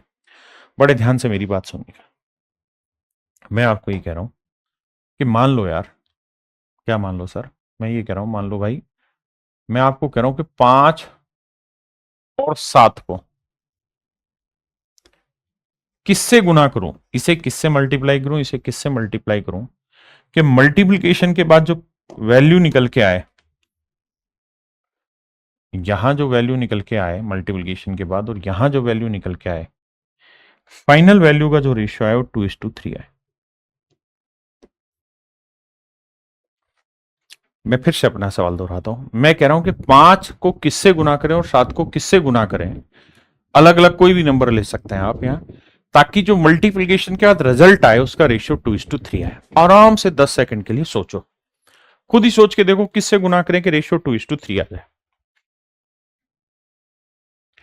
तो जब आप दिमाग दौड़ाओगे तब आप एक चीज पाओगे क्या कि सर इसके लिए एक जुगाड़ है कि इसे पहले 7 से गुना कर दो, इसे 5 से। ध्यान दोगे तो सर ये हो गया 35 और ये भी हो गया 35, बराबर आ गया 1:1 में। अब अब सर जिस रेशियो में आप चाह रहे हो उससे गुना कर दो, इसे 2 से गुना कर दो, इधर 3 से। यानी इधर 2 से गुना करोगे इधर 3 से गुना करोगे तो ये रिजल्ट आया। देखो 5 3 15 7 105, यहां रिजल्ट आया 105, और यहां 7 दूनी 14 5 70, रिजल्ट आया 70। वही तो आ रहा है 35 दूनी 70, 35 थी 105। अब जब आप इसका रेशियो निकालने जाएंगे तो 35 से 35 कट जाएगा, आंसर आएगा 2:3। क्या समझाने की कोशिश की मैंने? मैंने आपको यह बताने की कोशिश की मेरे बाबू कि किसी भी नंबर को आप किसी भी रेशियो में कन्वर्ट करना चाहते हैं, किसी भी नंबर को आप किसी भी रेशियो में कन्वर्ट करना चाहते हैं तो सबसे पहले आप उसे 1:1 में करिए, फिर जिसमें आप चाह रहे हैं उससे उसे गुना करिए। सिंपल बात। अब सवाल पे आते हैं, देखिए करिए भैया।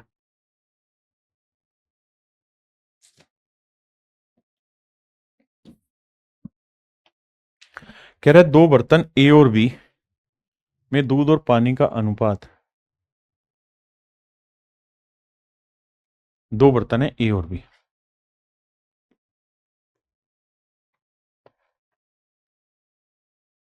इनमें मेरे प्यारे बच्चों मिल्क और वाटर का जो रेशियो है वो 4:5 और 5:1। और सवाल में हमसे कह रहा है कि भाई ने मिक्स करिए किस रेशियो में, 5:2 में। कह रहा है दोनों को मिक्स करिए किस रेशियो में मेरे प्यारे बच्चों, 5:2 के। 5:2 के अनुपात में मेरे प्यारे बच्चों सवाल में कह रहा है कि इन्हें मिलाइए। अगर मेरे बच्चे 5:2 के रेशियो मिलाना है तो पहले सबसे पहले क्या करो, 1:1 में। तो 5 4 9, 5 और 1 6। 1:1 करने के लिए किससे गुना करना होगा साहब?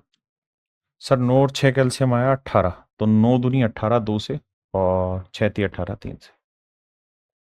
हो गया। अब जिस रेशियो में चाह रहे हो ना मेरे बच्चे, उस रेशियो से गुना कर दो। तो 5:2 से चाह रहे हो तो इधर 5 से गुना कर दो, इधर 2 से। पहले इतनी बात समझिए, फिर आगे लड़ाई लड़ेंगे। अब आप 5 दूनी 10 को गुना करोगे तो यह आ जाएगा 40 और यह आ जाएगा 50। 3 दूनी 6 से गुना करेंगे तो यह आएगा मेरे प्यारे में, जो 5 दूम था ना, तो 3 दूनी 6 से गुना करेंगे तो यह आ जाएगा 6, और यह आएगा 6, यह आएगा 6 5 30। तो मिल्क 40 था, यहां 30 था, तो मिल्क हो गया 70। यहां मिल्क पानी 50 था, यहां पानी 6 था, तो ये हो गया 56। तो 14 5 70, 14 चौको 56। यानी मेरे नन्हे मुन्ने प्यारे बच्चों, मेरा रेशियो जो आया वो 5:4 आया। Option D is your right answer. मेरे भाइयों, ऑप्शन डी जो है वो मेरा करेक्ट आंसर है। आइए मेरे भाई, अब मैं बात कर रहा हूं इससे अगले स्टेप पे, और वो ये कि अगर यहां कुछ क्रॉस कट जा रहा है ना तो काट लो, क्योंकि अल्टीमेटली दो, देखो होता क्या है कि ये दो यहां पे भी मौजूद होगा हर एक नंबर में, और ये दो यहां पे भी मौजूद होगा हर एक नंबर में। तो जब जोड़ोगे ना तो यहां पे भी 2 का मल्टीपल होगा और यहां पे भी 2 का मल्टीपल होगा। तो रेशियो ही चाहिए, तो रेशियो निकालते थे कट जाएगा। तो बेटर तरीका ये है कि अगर इसमें, अबे भाई क्या चाह रहा है, अगर इसमें और इसमें कुछ कट सकता है आपस में तो पहले ही काट लिया करें। आपने कहा सर 2 कट जाएगा, तो यानी यहां 5 से गुना करो तो 5 5 25 और 5 20। यहां 3 से करोगे, 3 एकम 3, 3 5 15, तो 20 और 15 35, और मेरे बच्चे 25 और 3 आया 28। 7 5 35, 7 चौक 28, अनुपात आया 5:4। यानी इन्हें 5:4 के रेशियो में मिक्स किया जाएगा। बहुत सारे सवाल है, घबराना नहीं।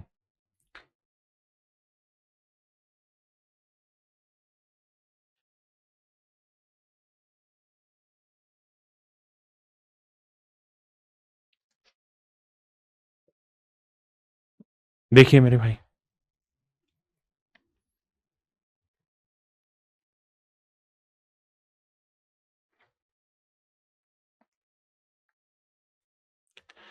alloy A contain metal X and Y in the ratio this and this। कहता है 2 एलोय हैं, एक एलोय है A, एक एलोय है B। कहता है इसके अंदर मेटल X और Y है, इनका जो रेशियो है पहले वाले में 5:2 है और दूसरे वाले में रेशियो है 3:4, 3:4। कहता है इन दोनों को मिलाया गया, किस रेशियो में मिक्स किया गया भैया? कहता है दोनों को मिक्स करना है 4:5 में। कहता है एक नया एलोय बनाया गया C, जो A और B दोनों को मिक्स करके बनाया गया है, और इन्हें जो मिक्स करना है वो 4:5 के रेशियो में मिक्स करना। तो भैया सबसे पहले तो इक्वल करते हैं, 5 2 7, 4 3 7, अरे वाह मजा ही आ गया। तो यहां दोनों इक्वल हैं ऑलरेडी, तो भैया जिस रेशियो में चाह रहे हो उससे उठा के गुना कर दो। तो हम चाह रहे हैं 4:5 में, तो इधर 4 से कर दो, इधर 5 से। कुछ है ये नहीं फिर? आपने कहा ओके रिपोर्ट है सर। तो देखो 4 से गुना करोगे, 4 दूनी 8, 4 5 20, 5 चौक 20, 5 3 15। तो मेरे नन्हे मुन्ने बच्चों 20 और 15 35, और 20 और 8 28, 7 चौक 28, 7 5 35, 5:4। अब कह रहा है कि भाई ये बताओ कि मिश्र धातु C जो तैयार हुआ उसमें X जो है वो एलोय C में कितना परसेंट है? मिश्र धातु C में X का प्रतिशत मान ज्ञात करो। तो जो नई मिश्र धातु तैयार हुई है वो कितने यूनिट की हुई है? 5 और 4 9 यूनिट की। और इस 9 में x क्या है, तो आप कहेंगे 5 है। तो कह रहा कितना परसेंटेज है, यानी 9 में x 5 है तो 100 पे कितना, तो 1/9 होता है 11 सही 1/9%। तो 5/9 होगा 55 सही 5/9%। Option B is your absolute right answer. मेरे प्यारे बच्चों, ऑप्शन बी आपका करेक्ट आंसर है। देखिए यार, इस सवाल में क्या है कि सेम ही चीज है, थोड़ा सा घुमा के कहा। देखिए यार, सवाल में कह रहा है 2 किलोग्राम धातु में 1/3 पार्ट जिंक है। कहता है एक मेटल है 2 किलोग्राम की, इस 2 किलोग्राम मेटल में जिंक जो है वो 1/3 है, यानी पूरी मेटल का वेट अगर 3 है तो मेरे प्यारे बच्चों जिंक है 1। जे जेड होगी ना स्पेलिंग, ZINC, जिंक है 1। तो कॉपर कितना हुआ मेरे प्यारे बच्चों, तो कॉपर हुआ 2। सवाल में कह रहा है 2 kilogram metal of which 1/3 is zinc and rest is copper. तो जिंक कॉपर का मेरे प्यारे बच्चों यहां पे रेशियो दे दिया। हाँ जी, ये मेटल है पहली, बहुत बढ़िया। अब बात करते हैं दूसरी मेटल पे। दूसरी मेटल में कह रहा है कि भाई जो दूसरी मेटल है वो है 3 किलोग्राम की, और जो 3 किलोग्राम की मेटल है उसमें 1/4 जिंक है और रेस्ट कॉपर है। अगर 1/4 है तो मतलब 4 टोटल वेट है मेटल का, तो उसमें से 1 है जिंक, तो बाकी 3 है कॉपर। बिल्कुल ठीक है, यहां तक की बात समझ में आ गई। कह रहा दोनों को मिला दिया। तो मेरे बन्ने मुन्ने प्यारे बच्चों, जब हम इन्हें मिक्स कर रहे हैं तो पहले वाली मेटल का वेट कितना लिया 2 किलो, और दूसरे वाली मेटल का वेट कितना लिया 3 किलो। इसका मतलब देसी भाषा में कहें तो हमने इन्हें मिलाया है 2:3 में। हमने इन्हें मिलाया मेरे नन्हे मुन्ने बच्चों 2:3 के रेशियो में। जब 2-3 में मिलाएंगे तो यहाँ 1 और 2 3 बना, यहाँ 1 और 3 4 बना। बिल्कुल ठीक है। तो अगर हम इन्हें 2:3 के रेशियो मिक्स कर रहे हैं तो भैया क्या करो, इधर 2 से गुना कर दीजिए, इधर 3 से गुना कर दीजिए। सर पहले करना होगा इन्हें 1:1 के रेशियो में। तो भैया 3 और 4 कैल्शियम 12, तो 12 बनाने के लिए इसे 4 से गुना करो, इसे 3 से। ये तो हो गया मेरे बच्चे 1:1। अब हम किस रेशियो में चाह रहे हैं 2-3, तो 2-3 से गुना। कट तो रहा नहीं कुछ भी, तो यहाँ 3 तिया 9 से गुना करेंगे, 9 तिया 27, 9 एकम 9। यहाँ 4 दूनी 8 से गुना करेंगे तो 8 दूनी 16, 8 एकम 8। तो भैया पहले वाले में जिंक 8 है, इसमें 9 है, तो 17 आया। Option A he correct answer है। यहाँ 16 और 27 कितना है 43। पहले से ही कैलकुलेशन क्लियर हो गई कि आंसर होगा ए ऑप्शन 17:43। ब्रिलियंट।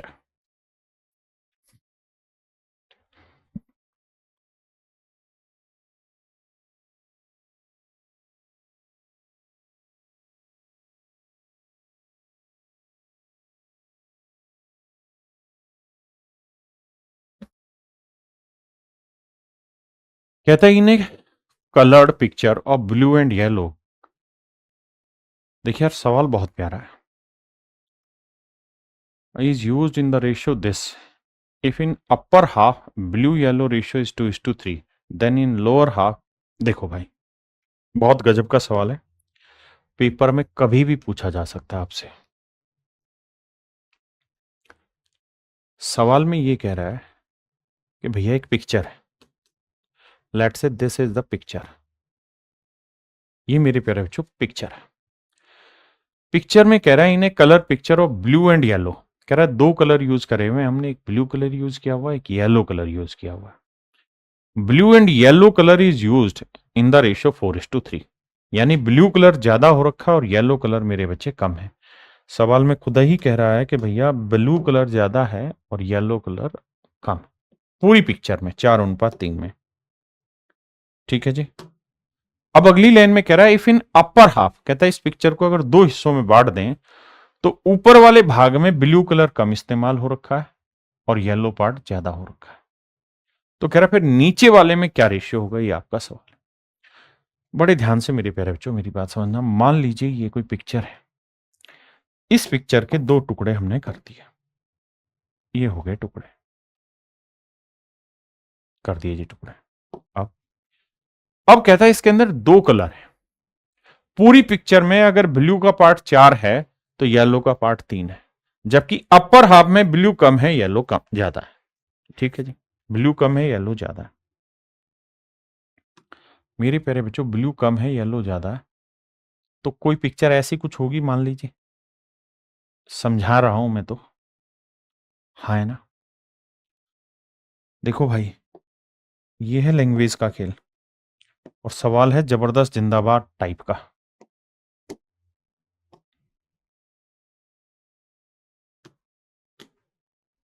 ये हो गया मेरे प्यारे बच्चों येलो कलर की शेड, और एक ले लेते हैं ब्लू कलर की शेड। ये हो गई ब्लू कलर की शेड। ऐसे कोई पिक्चर बनी होगी, ऐसे मेरे प्यारे बच्चों कोई पिक्चर बनी होगी। सवाल में खुद ही कह रहा है कि जो ये पिक्चर बनी है, इस पिक्चर में खास बात क्या है कि पूरी पिक्चर में ब्लू कलर और येलो कलर का जो रेशियो है वो 4:3 है। यानी पूरी बड़ी पिक्चर में 4 यूनिट ब्लू कलर है तो 3 यूनिट येलो कलर है। जबकि जो अपर हाफ है, नहीं अपर हाफ मतलब पूरे में से जो आधा ऊपर का हिस्सा है, इसमें ब्लू कलर 2 है और येलो कलर 3 है, ऐसा कह रहा है। यानी ब्लू कलर 2 है, येलो कलर 3 है, ऐसा कह रहा है। तो नीचे वाले में ब्लू और येलो का रेशियो बताओ क्या होगा। थोड़ा सा मैंने उल्टा बना दिया, क्योंकि उल्टा क्यों बना दिया, क्योंकि मुझे ऊपर वाले में ब्लू कम चाहिए, तो ये बना दो ब्लू और येलो होगा बड़ा। अब ठीक हो गया। तो ऊपर वाले भाग में ब्लू इज टू येलो का जो रेशियो है वो 2:3 है, जबकि पूरी पिक्चर में मेरे प्यारे बच्चों ब्लू येलो का जो रेशियो है वो है कितना, 4:3। आराम से 10, 12, 15 सेकंड के लिए सवाल पढ़िए, उसके बाद की कहानी स्टार्ट होगी।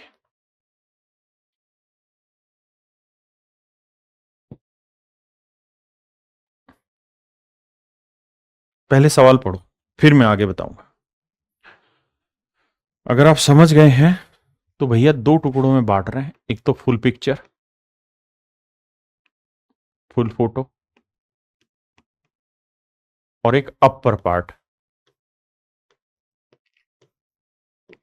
अपर पार्ट, एक मेरे प्यारे बच्चों लोअर पार्ट, एक हो गया lower part, upper part, lower part. तो सवाल में कह रहा है कि पूरी फोटो के अंदर ब्लू और येलो जो है, ब्लू जो है वो 4 यूनिट है तो येलो कलर 3 यूनिट, यानी पूरी फोटो में ब्लू और येलो कलर का रेशियो ये है। जबकि अपर पार्ट में ब्लू येलो कलर का रेशियो है 2:3। तो कह रहा है लोअर पार्ट में ब्लू और येलो कलर का रेशियो क्या होगा, ये मेरा सवाल है। ब्लू और येलो कलर का रेशियो क्या होगा, ये मेरा क्वेश्चन है।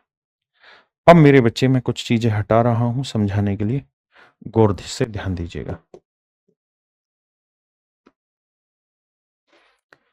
देखना मेरे बच्चे, देखिए यार ये अच्छे लेवल के क्वेश्चन है, प्योर सीजीएल लेवल के क्वेश्चन है, आपको समझना चाहिए। मेरे बच्चे एक बात बताइए, अगर टोटल इस पूरी फोटो में अगर 10 किलो कलर यूज हुआ है, समझने के लिए अगर 10 किलो कलर यूज हुआ है मेरे बच्चे, तो मैं ये कह सकता हूं कि 5 किलो तो ऊपर वाले में यूज हुआ होगा। भाई उस 5 किलो में ऐसा होगा कि येलो ज्यादा हो रहा होगा और ब्लू कम यूज हो रहा होगा, हाँ है ना।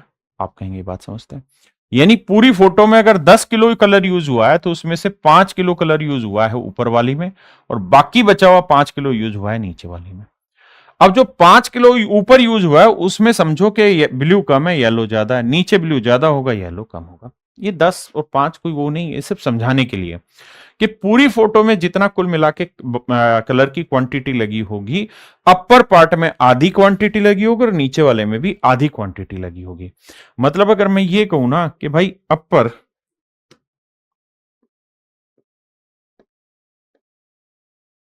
पार्ट,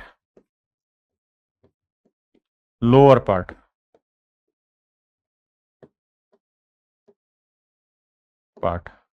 और फुल फोटो, अगर बात करें ना तो अपर पार्ट में अगर 1 यूनिट पेंट लगा है तो नीचे वाले पार्ट में भी 1 यूनिट पेंट लगा है, और टोटल में जो पेंट लगा है मेरे प्यारे बच्चों वो 2 यूनिट पेंट लगा है। ये मैं आपको समझाने की कोशिश कर रहा हूं कि अगर पूरी फोटो में 2 यूनिट पेंट लगा है तो उसमें अपर पार्ट में 1 लगा है, लोअर पार्ट में 1 लगा है। अब हमें जो रेशियो दिया है वो फुल फोटो का और अपर पार्ट का दे रखा है। तो इसका मतलब हमें फुल फोटो और अपर पार्ट को जो मिक्स करना है ना, फुल फोटो और अपर पार्ट को जो मिक्स करना है वो 2:1 के रेशियो में मिक्स करना है। यानी फुल फोटो का पेंट का जो क्वांटिटी होगी 2, तो अपर पार्ट में पेंट की क्वांटिटी 1 यूनिट होगी। बिल्कुल ठीक है। यहां क्वांटिटी देखें 4 और 3 7, यहां क्वांटिटी देखें 3 और 2 5 यूनिट। अब जरा ध्यान दें, पहले हमें इन्हें 2:1 में मिलाना है, तो पहले इक्वल करो। तो इक्वल करेंगे तो इधर 5 से गुना करो, इधर 2 से 7 से कर दिया जी। अब जिस रेशियो में वो चाह रहा है उस रेशियो से उठा के इसे गुना कर देते हैं। तो मान लीजिए हम चाह रहे हैं 2:1 के रेशियो में, तो इधर 2 से गुना कर दो, इधर 1 से कर दिया साहब। तो यहां 7 एकम 7 से करोगे तो 7 ये 21 आएगा और 7 दूनी 14 आएगा। यहां 5 दूनी 10 से किया तो ये 30 आएगा और ये 10 चौक 40 आएगा। इसका मतलब जानते हो क्या हुआ? इसका मतलब ये हुआ मेरे बच्चे कि 5 दूनी 10 साते 70। अगर 70 किलो पेंट यूज हुआ था पूरी फोटो बनाने में, बड़े ध्यान से समझना, पहला सवाल डिटेल में समझ जाओ, मतलब बता तो छोट ही रहा हूं लेकिन कॉन्सेप्ट वाइज समझ जाओगे, उसका जीवन में दिक्कत नहीं। अगर पूरी फोटो बनाने में 70 किलो पेंट यूज हुआ है, पूरी फोटो बनाने में मेरे भाई 70 किलो पेंट यूज हुआ है, तो उसमें से 40 किलो पेंट तो ब्लू कलर का यूज हुआ और 30 किलो पेंट येलो कलर का हुआ। जबकि अपर भाग में कितना हुआ? 1 7 7 5 35। तो ऊपरी वाले हिस्से में अगर 35 किलो पेंट इस्तेमाल किया है, तो उस 35 किलो पेंट में, जो ऊपर वाले में 35 किलो पेंट यूज किया है, उसमें से 14 किलो तो है ब्लू कलर और 21 किलो है येलो कलर। तो मेरे बच्चे टोटल 40 किलो ब्लू कलर ही इस्तेमाल हुआ, उसमें से 14 किलो हुआ है अपर पार्ट में, तो बचा कितना? 26। तो 26 किलो हुआ होगा लोअर पार्ट में। पूरी फोटो में 30 kilo yellow colour paint use हुआ है, 21 किलो तो ऊपर वाले में यूज हो गया, तो बचा कितना? सर 9। तो नीचे वाले में येलो कलर 9। तो नीचे वाले पार्ट में ब्लू और येलो कलर का जो रेशियो होगा मेरे प्यारे बच्चों 26:9 होगा। ये मेरे सवाल का सही उत्तर है। 26:9 होगा ब्लू और येलो कलर का ratio. That is your answer. वैसे ही मेरे बच्चे आप एक बात समझ सकते थे कि नीचे वाले में नेचुरल है ब्लू ही ज्यादा आना था और येलो कम, तो ब्लू यहां पे कम है, यहां पे भी कम है, यहां पे भी कम है। तो ऑप्शन से भी ट्रिक वाइज आप जाते तो केवल ऑप्शन ए ही आपको जस्टिफाई करा के देता। अब इसी तर्ज पे और सवाल ले रहा हूं।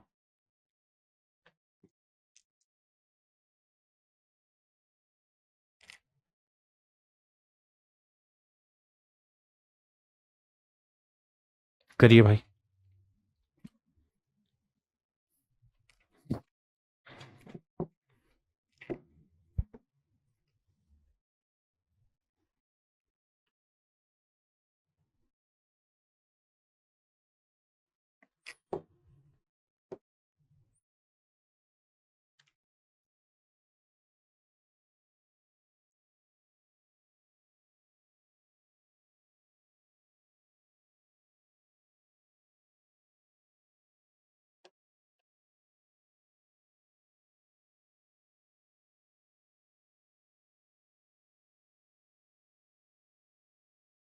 आप पढ़ते रहे।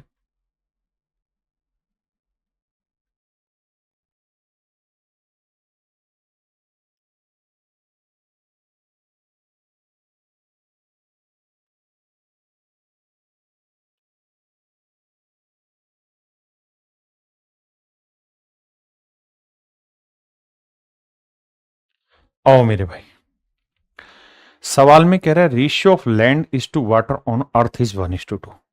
कहता पूरी पृथ्वी पर लैंड इज टू वाटर का जो रेशियो है, पूरी अर्थ पे लैंड इज टू वाटर का जो रेशियो है, that is my dear student is 1:2। यानी सवाल में कह रहा है कि भाई पूरी पृथ्वी पे अगर भूमि एक है तो पानी का भाग है 2। भूमि एक है मेरे प्यारे बच्चों, तो पानी का भाग है 2। ठीक है जी। यानी पूरी पृथ्वी पे भूमि का भाग कम है और पानी का भाग ज्यादा है। जबकि कह रहा है उत्तरी गोलार्ध में यह 2:3 है।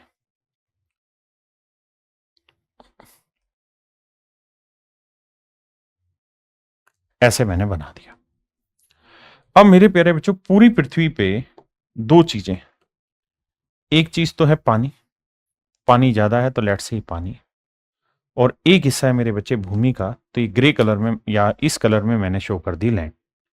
तो पूरी पृथ्वी पे पानी है और भूमि है। सवाल में कह रहा है कि भाई पानी का पार्ट ज्यादा है और भूमि का पार्ट कम। ये नीला नीला जो है ये पानी है, भूमि का भाग है एक। जबकि कह रहा है कि जो उत्तरी गोलार्ध है, जो नॉर्दर्न हेमिस्फीयर है, उसमें लैंड इज टू वाटर का रेशियो 2:3 है। ये मेरे बहुत सारे बच्चे जानते होंगे कि पूरी पृथ्वी को अगर हम दो हिस्सों में बांट दें बीचों बीच, तो ये कहलाता है मेरे बच्चे क्या, नॉर्दर्न हेमिस्फीयर। ये कहलाता है नॉर्दर्न हेमिस्फीयर, उत्तरी गोलार्ध, और ये कहलाता है साउदर्न हेमिस्फीयर, दक्षिणी गोलार्ध। आपने कहा ठीक है, एक नॉर्दर्न हेमिस्फीयर एक साउदर्न हेमिस्फीयर। बहुत बढ़िया जी। अब तो कह रहा है कि बताओ भाई फिर साउदर्न हेमिस्फीयर में यानी दक्षिणी गोलार्ध में, ये तो हुआ उत्तर पृथ्वी का, ये उत्तरी गोलार्ध, तो दक्षिणी गोलार्ध का रेशियो क्या होगा, साउदर्न हेमिस्फीयर में लैंड इज टू वाटर का रेशियो क्या होगा। पहले आप इतनी बात पढ़िए, सवाल को इमेजिन करिए, फिर मैं सवाल को डिटेल में लेने की कोशिश करूंगा। अभी सिर्फ समझाने की कोशिश की कि सवाल क्या कह रहा है। एक बार कोशिश करिए।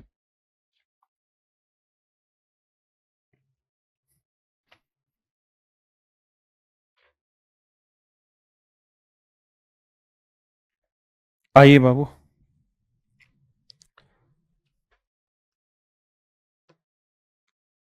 हाँ,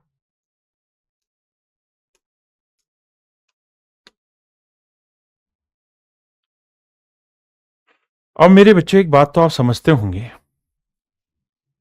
कि जितना एरिया नॉर्दर्न हेमिस्फीयर का होगा, उत्तरी गोलार्ध का होगा, उतना ही एरिया साउदर्न हेमिस्फीयर का होगा। अगर नॉर्दर्न हेमिस्फीयर का एरिया 1 यूनिट है तो साउदर्न हेमिस्फीयर का एरिया भी 1 यूनिट होगा।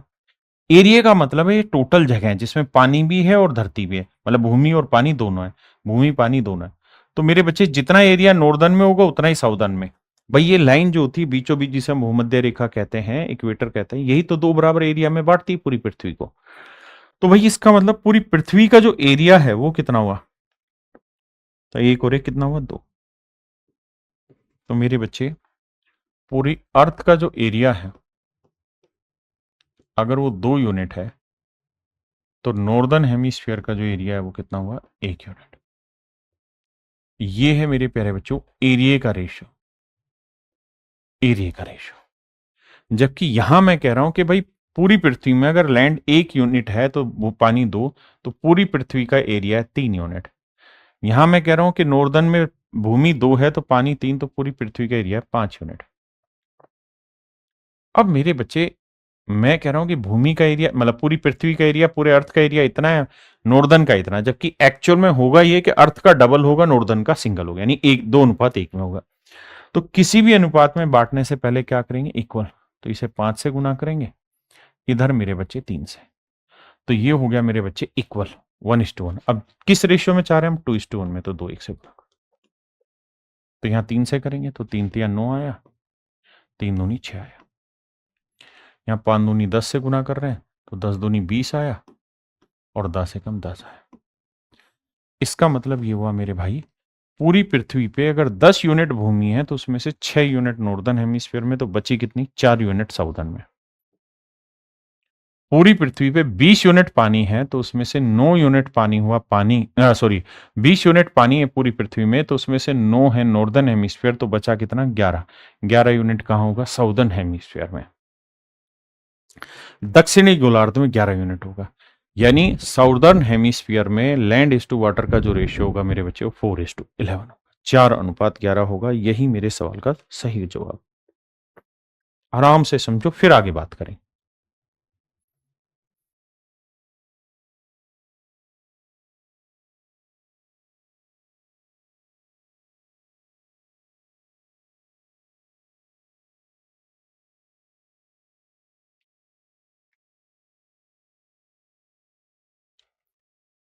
देखिए मेरे बच्चे सवाल में कह रहा है on the whole surface of earth the ratio of land is to water. कहता है जी पूरी पृथ्वी पे लैंड इज टू वाटर का जो रेशियो है that is 3:5, while in northern hemisphere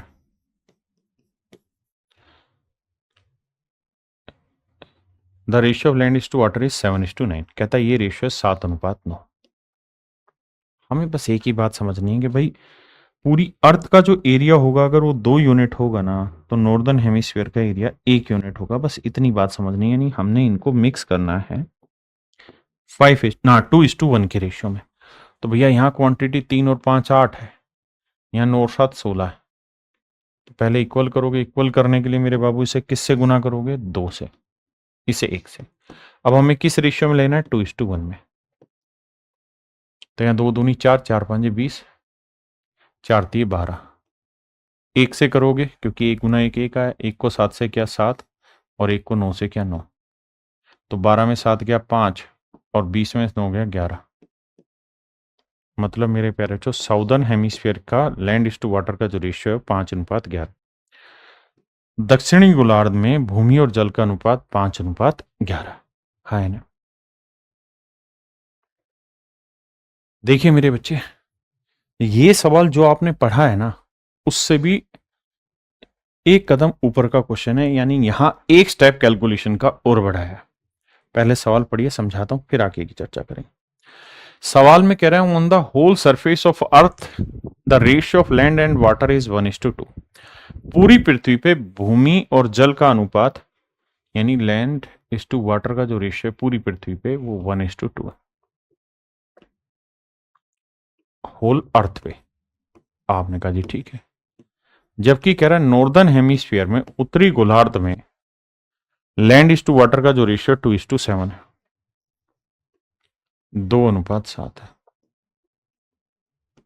2 और 1 3, 7 2 9। और हम ये बात जानते हैं कि यार पूरी अर्थ का एरिया अगर 2 यूनिट होगा तो नॉर्दर्न हेमिस्फीयर का एरिया होगा 1, यानी इन्हें मिक्स करना है 2:1 में। नीचे का पढ़ो ही नहीं, बस यहां तक का पढ़ो, इससे आगे का मत पढ़िए, बस यहां तक पढ़िए।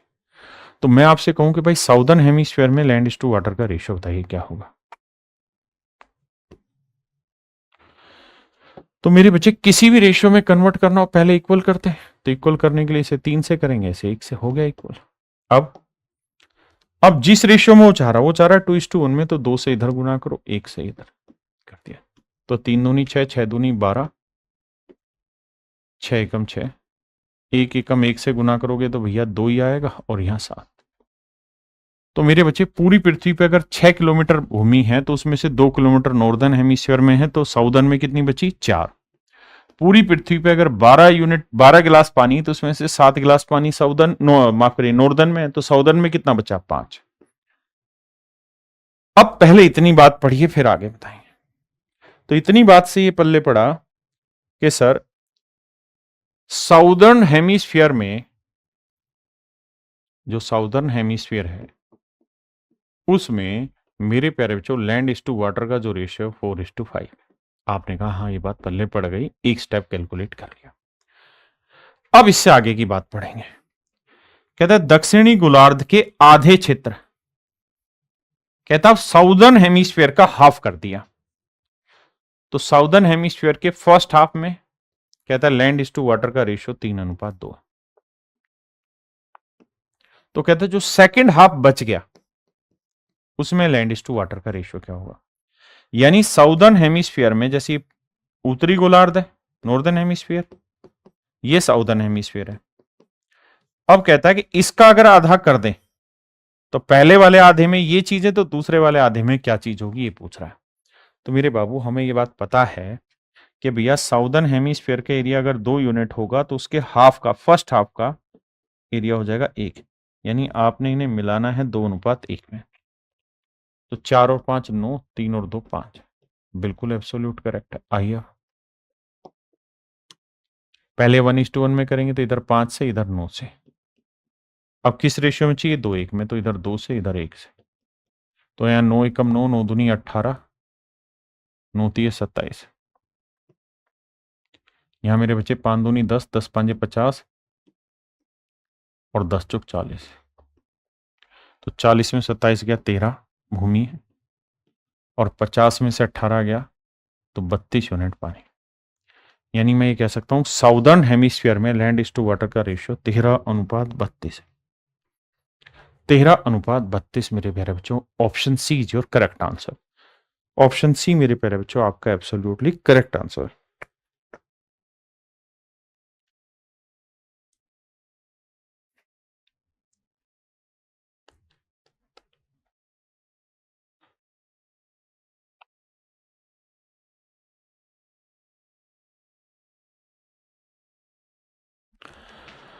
आइए मेरे बच्चे, देखिए ये है तो मिक्सिंग का ही, लेकिन ये मिक्सिंग थोड़ी डिफरेंट टाइप की है।